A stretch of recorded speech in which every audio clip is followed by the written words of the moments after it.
ye ɲininkali min kɛ ka worokiya kɛ i balimamusow ka ko o bɛ cogo di ko dɔw b'a fɔ n'i ye worokiya kɛ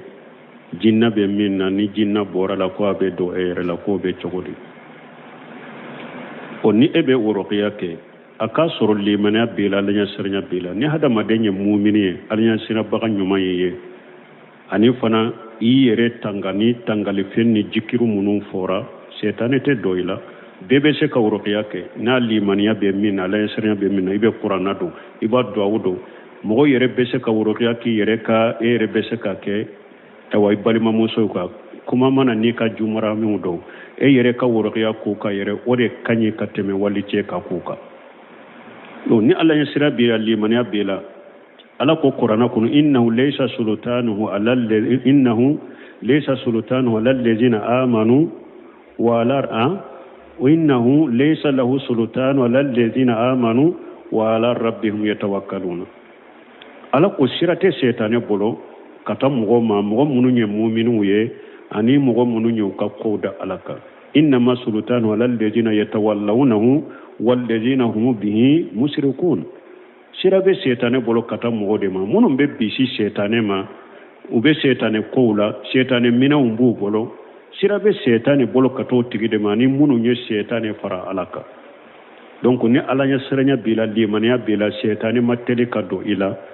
o kɔfɛ fana wagati bɛ saliji ka k'i la ani fana ajikaru minnu fɔra sɔgɔma la ajikaru minnu fɔra wula fɛ i ka to k'olu fɔ n'i b'a kɛ ka olu fɔ u b'olu matarafa ajikaru ninnu setane ma teli ka don i la masala jikiru dɔ bɛ la ilaha illallah wahdahu la sharika lahu lahul mulku wa lahul hamdu wa huwa ala kulli shay'in qadir ciren ko n'i ye nin fɔ sɔgɔma siɲɛ 100 ko ewa a bɛ baraji a bɛ ewa junubu 100 a b'o efase ka bɔ i ka junubuw la baraji 100 bɛ sabi ye ko a bɛ kɛ sababu ye fana n'i y'a fɔ sɔgɔma de o tile mɔmɛ fo ka taa wula fɛ setane tɛ se ka gɛrɛ i la n'i y'a fɔ wula fɛ de fo ka taa dugu jɛ setane tɛ gɛrɛ i la awa yomale kiyama dɔn mɔgɔ sini ka baraji ɲɔgɔnna tɛna fo ni mɔgɔ min y'a fɔ ka caya e ta kan awa a bɛ komi i ye jɔntan fana hɔrɔnya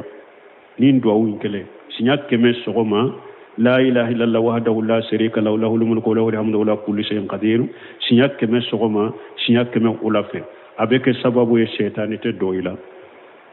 a bɛ wahid abdul salam bali ruqiya tigi dɔ de tun don a ka kitabu bɛɛ dɔ ye wiqayatul insan min as-sayatin wal jinni a dɔ ye sarimul battar a ka kitabu ye ninnu fila ye a bɛ wiqaya in kɔnɔ a ko don dɔ la ale ye kalan kɛ banabagatɔ dɔ kan ko jinna kumana banabagatɔ nɛn kan ko ale ko jinna ma bɔ banabagatɔ in na a ko jinna ko ni n bɔra la n bɛ dɔ i yɛrɛ la dɛ ko ale ko ɔhɔn bɔ banabagatɔ in ka don ne la ko jinna kasira ko ale ko mun na i bɛ kasi ko a ko bi tɔ in na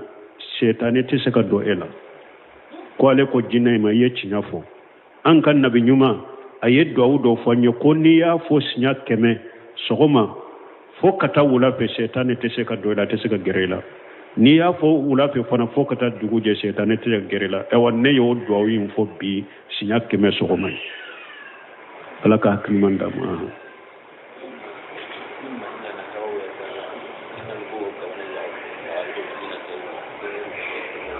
bon ko mun sababu dɔ ni jinnaw dɔɔli ka ca musow la a sababu fɔlɔ ye de mɔgɔ caman mabɔlen bɛ ala ko de ma an ye min fɔ mɔgɔ caman mabɔlen bɛ ala ko ni ala bato ni jikiru ma ni ala ko suma sababu fɔlɔ ye o de mɔgɔw mabɔlen bɛ ala ma u mabɔlen bɛ bato ma a sababu fɔlɔ ye o de sababu filanan setane minɛnw ka ca musow bolo tele lajɛ minnu filɛ nin ye filimu kunta lajɛw mɔgɔ lankolon lajɛ mɔgɔw lawuraw lajɛli dɔnkiliw mijikiw ninnu ye setane ka minɛnw de o fana b'a sababu la ani musow ka yɛrɛbila u bɛ banjanbila min na u suturalen tɛ parce que muso filɛ ni ewa cɛ ye cogoya dɔ la n'a bɛ lajarabi la cogo min dɛ setanɛw fana bɛ lajarabi muso la o cogo la n'u ye cogoya dɔ la dɔrɔn u bɛ lajarabi la u bɛ dɔ i la ani fana sababu dɔ ye mun ye n'i bɛ de ɲɔgɔn kɔnɔ jikiru dɔ de bɛ mɔgɔ faratulen b'o la n'i bɛ bɔ ɲɔgɔn kɔnɔ jikiru de bɛ mɔgɔ faratulen b'o la maana k'a yira dɔrɔn jinna n'i y'a dɔɔni cayara mɔgɔw la a fɔlɔ ye u ma bɔnnen bɛ ala ko ma filanan setanɛ minɛnw ka ca hadamadenw bolo sabanan a jikaru minnu fɔra n'olu ye tangana ye n'u bɛ hadamadenw tanga ka bɔ setanɛ ma hadamadenw t'o olu fɔ u sugolalen don ka bɔ ma sabanan musow yɛrɛ labilalen don cɛ fule n'ale bɛ taa ɲɛgɛn na a bɛ yɛrɛ sutura min kɛ muso caman t'o kɛ cɛ caman bɛ a ka kɔli dɔrɔki de bɛ dɔrɔki min ni a bɛ taa ɲɛgɛn la n'a ba dɔw b'a dama de musow dɔw u farilankolo bɛ sarabɛti de suru yɛrɛ la dɔrɔn ka ɲɛgɛn sira minɛ kun lankolo farikolo bɛ kɛnɛma ni hadamaden ye o cogo la cɛ n'a bɛ lajarabi la setanɛ fana o cogo kelen na n'a ye a bɛ lajarabi la a bɛ se ka don i la donc muso k'u yɛrɛ kɔlɔsi o de ma o de y'a to dɔ delila ka Seku Salifu Fawzani Fawzani ɲininka ko ne ni n cɛ kɛlɛ de b'an ka du kɔnɔ mais wagati b'an ka kɛlɛ ka ca an tɛ bɛn a ko setanɛ minɛn minnu b'aw bolo photo minnu maralen b'aw bolo n'i ma photo minnu maralen b'aw bolo a bɛ ani dɔnkili minnu n'a b'u lamɛn ani mijiki minnu n'a b'u lamɛn a ye wulu bɔ so kɔnɔ ni télé de b'a ka so kɔnɔ filimu kuntaw ni dɔnkili ni mijiki lamɛn télé la a k'o dabila i ni cɛ a ka so kɔnɔ a ka ɲɛsin jikiru ma ani kuranna kala ani ala ko suma ani a ka nafila sali caya a ka so kɔnɔ a ka ala kota minɛnw a k'olu bɔ yen photo minnu b'aw bolo a k'olu bɔ yen a ka sigi ka lajɛli kɛ ala b'a ka kow yɛlɛma ala ka hakiliman d'a ma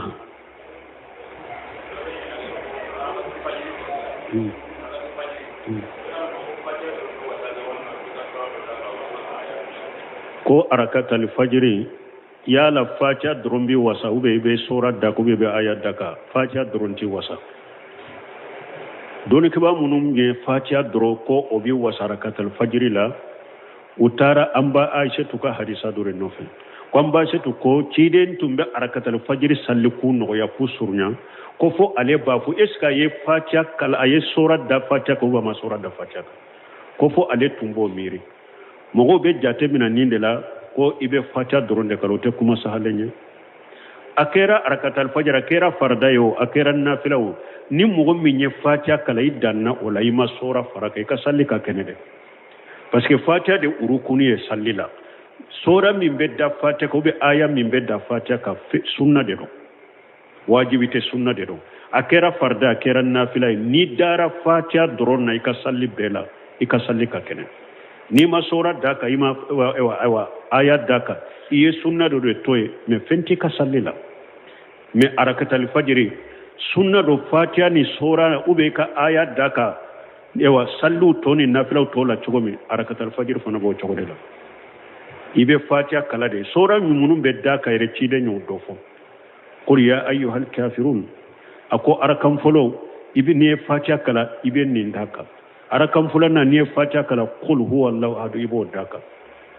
hadisa dɔ la aya dɔ bɛ suratul baqara kɔnɔ n'i ye faca kala i b'o da kan arakan filanan aya dɔ bɛ suratul ali imran kɔnɔ i b'o da kan wala sura bɛ da kan ou bien aya i b'a da faca kan a tɛ komi ko i bɛ da faca dɔrɔn ma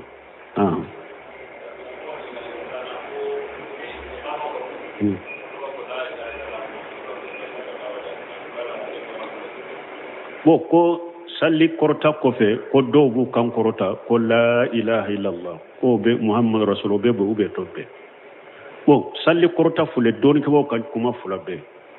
ciden ko ni salli wele baga bɛ salli wele a bɛ min fɔ i k'a fɔ a nɔfɛ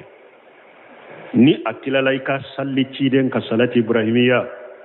i ka duwawu fɔ allahumma rabba hajihi da'watin tamma wa salatun qa'ima آتي محمد الوسيلة والفضيلة وابسه مقام محمود الذي وارثه أكوي كان ندوفو نمو من ينكي يسالي ولا جابي أتلا لي سالي راتشيدن كان ندوفو كو يوم القيامة دولي بسومني دونكي بو دوني كما كو يالا سالي كورتا فنا بو تشولا با be bennen ko ni baka salli wole baga ibe allah mina kala dege me yala salli kurta baga nabe salli kurta fana bo chogola kuma fulan nanala kuma folo tigin lezina daima ka fatawa boka ko salli kurtali ko ani salli ewa wele ko ubede kelenya ko ciden ko bayna kullu adanaini sala ko ciden ko salli wele be ko ordu be mo boro ka salli ko ni salli wele fula kanyi kunye munye ko salli wele ani salli kurta ko ciden ye salli kurta wele ko salli wele ko ola ko ibe min fo salli wele ya kala nofe ko o nyogona be fo salli kurta baga nofe bo munu nyen fo ni salli kurta baga be salli kurta be kuma munu fo bo nyogona de fo na qad qamatu sala bo iba fo qad qamatu sala do ba ko koy ka fa qama Allah wa dama wa masaha don ke ba do tara salli kurta baga iba Allah dege na ko la ilaha illallah muhammadur rasulullah ifana fu afu la ilaha illallah muhammadur rasulullah inen koro ite pernaide ida du koro wayde munun koy ka Allah dege na ye min fo ika nyugona fo don ke bawo kuma fulanna wulo ko salli korota bagati la dege ite foy fo buno semenu bo o jamadela alaye min keneya ako salli korota baga foy masabati cide mbolo koy ka fo salli korota baga fe no fe ko ola salli korota baga nabe salli korota bi date de ite foy fo annafol donc wo fula bela min nyin kali nye salli korta baga nako la ilaha illa allah muhammad rasulullah e fona ki kan korta la ilaha illa allah muhammad rasulullah we bidiya le sirita la dinala imma doni ki bago do ka kuma ina la dege na yemmin fo na nyugona fo ida jukro iti kamperenda nay ka fo a imma ini dade ikana fo ha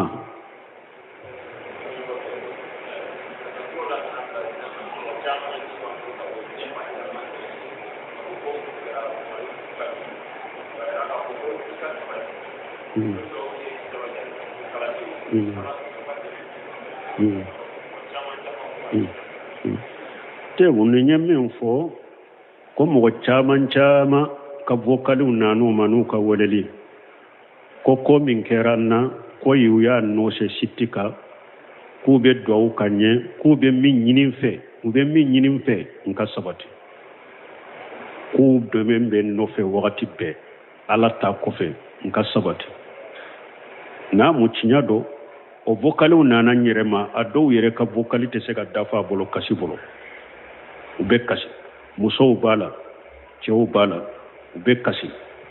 ambe min nyini fe sabati de ala ta ko fe ambi ko fo saya o kanyike ni hada made ni e yere nyaabe ayaw ni hadisa wala chogom ni mo soro la min be encourager inna dhikra tanfa'u lil mu'minin hakili jigibe mu'minin nafade ahmad ibn hanbali ako do della kafo alaye kasola ubake ka hamadu bugo akan la jarabi min yasuru fi khalqil qur'an abe kasola bugo likela bugo bilala la uba busanke ka bugo don nana ma ko hamana ibn hanbali ko sabati de ate fule ka bugo cinya de ka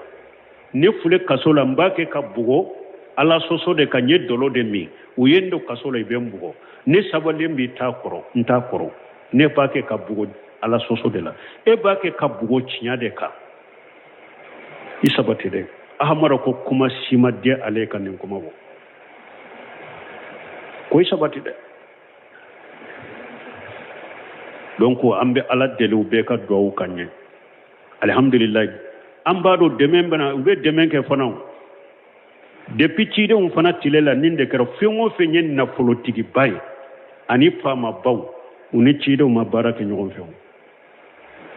ci dem be tugu baga ye fantawnde tuma mi hira khali aya ba sufiyana nyinenka kommi mbora uchela na ale ko ale nabi nyumay se tigi bawu ni fama ni e wanna politiki bawu ni nyema de be tuga ko be fantawnde be tuga ko a ko fantawnde be tuga ko ka chaya de yo akon nabi nyumo katugo baga yode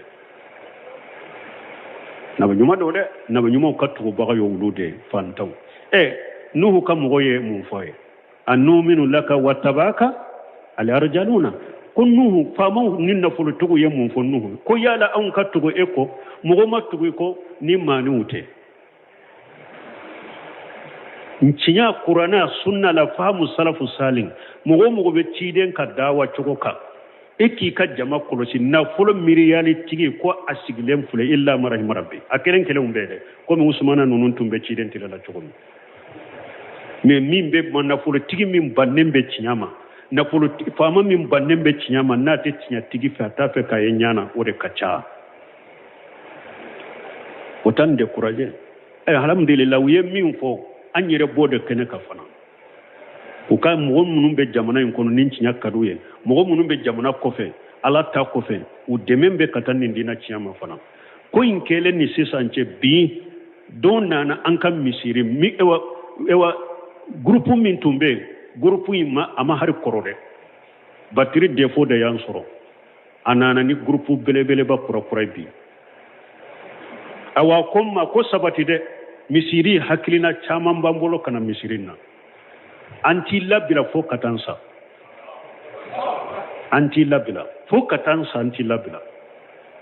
ne ye siti de kiriye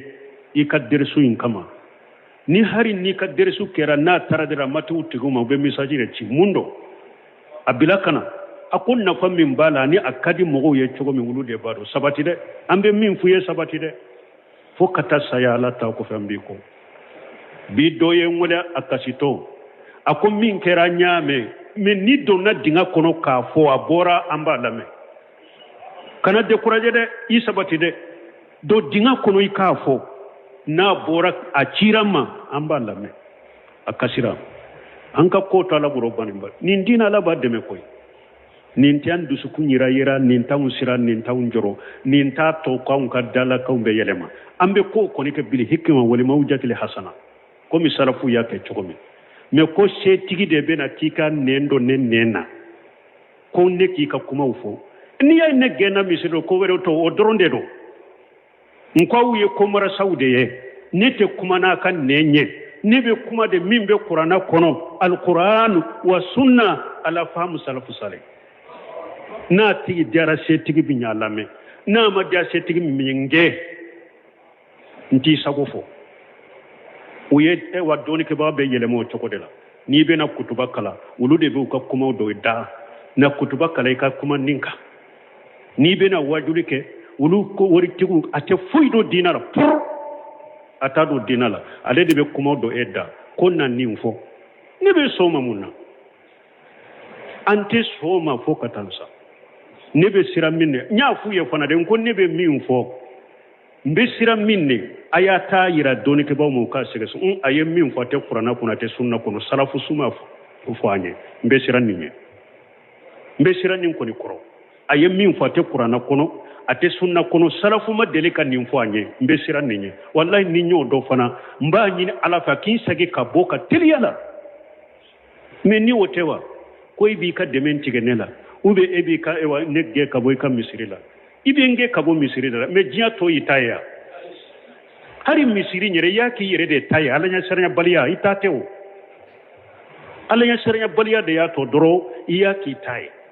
ni yenne bo ola ibe sekinge kabo diya kono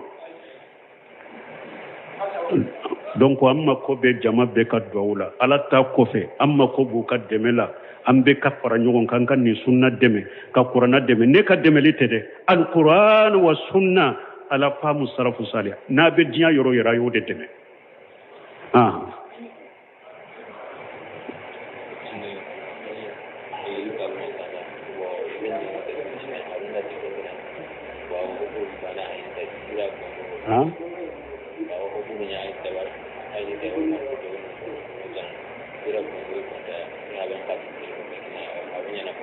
ma fa abu sarai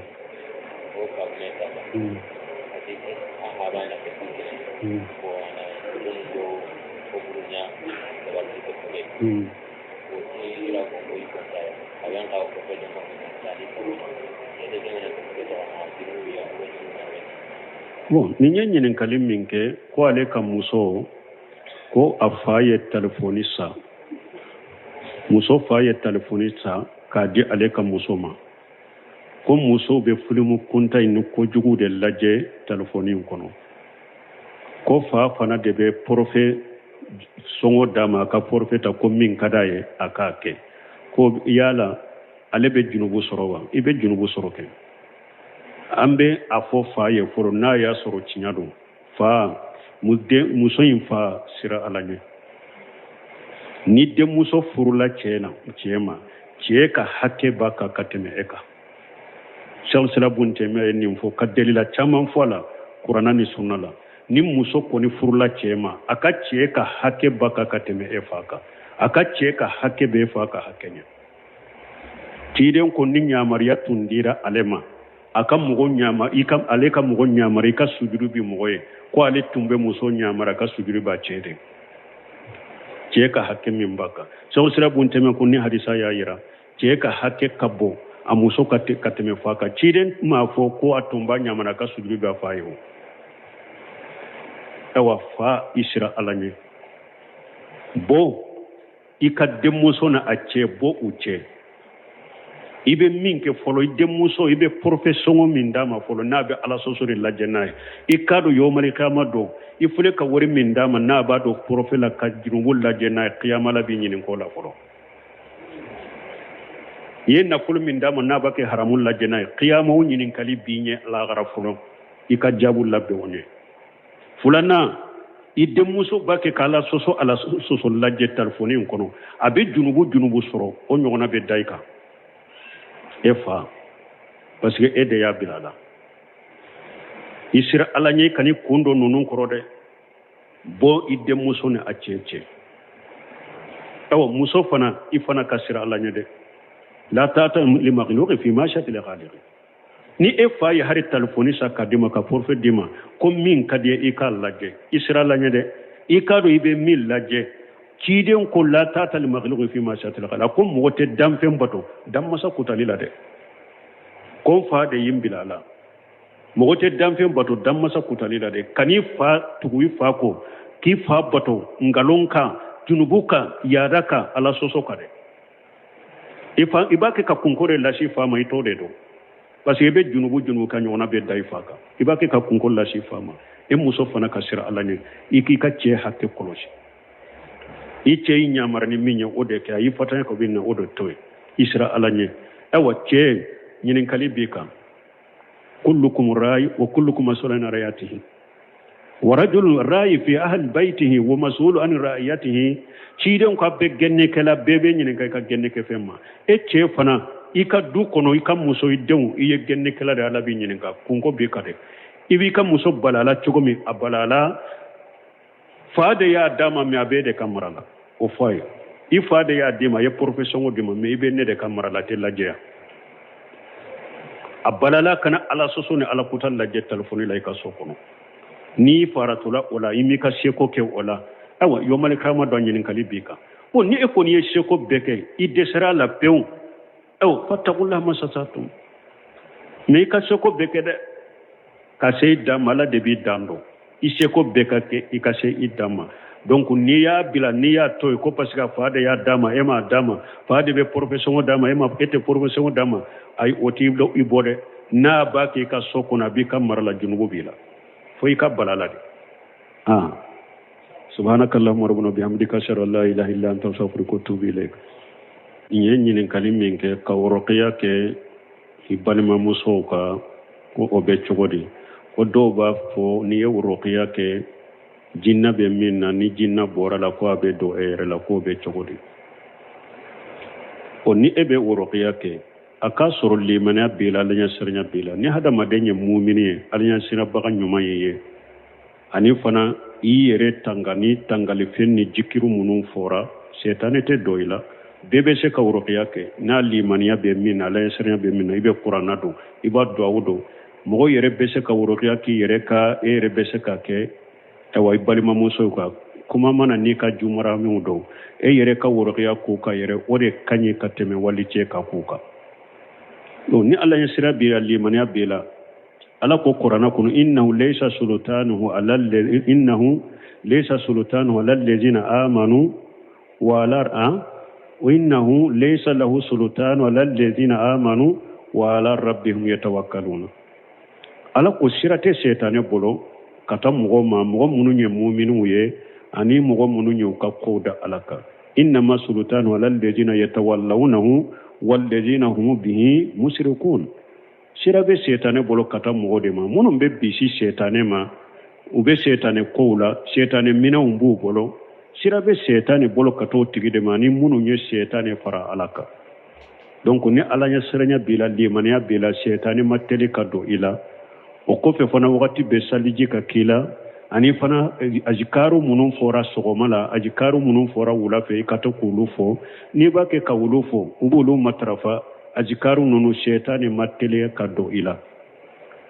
masala zikru dobe la ilaha illallah wahdahu la sharika lahu lahul mulku wa lahul hamdu wa la kulli shay'in qadir ciren ko niyen ni fo sogoma sinya keme ko ewa abe baraji ewa junubu keme abo e fashe kabu ka junubu la baraji keme be sabiye ko abe ke sababu fana ni ya fo sogoma de o tile mume fo kata ula fe shaytan te se ka gerela ni ya fo ula fe de fo kata duguje shaytan te gerela awa yomal qiyamah do mo sini ka baraji nyugona nyotena fo ni mo me nya fo ka chaya etaka awa be komi ye jontam fana horoya ni ndo awunkele sinya keme sogoma la ilaha illallah wahdahu la sharika lahu lahul mulku wa lahul hamdu wa la kulli shay'in qadir sinya keme sogoma sinya keme ulafe abeke sababu ye shaytanite doila abe wahid abdul salam bali ruhiya tigi do de tundo aka kitabu be doye wiqayatul insan min as-sayatin wal jinni adoye sare mul batar aka kitabu ye nunu fulay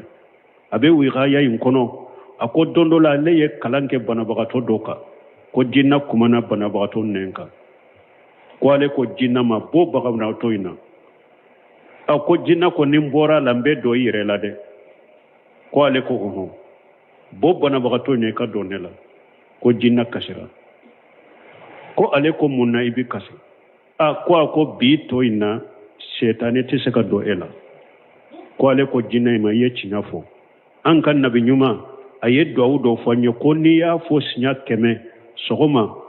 fo kata wula pe shetane te seka do ela te seka gerela ni ya fo wula pe fana fo kata duguje shetane te seka gerela e wanne yo do yin fo bi sinya keme sogoma alaka kimanda ma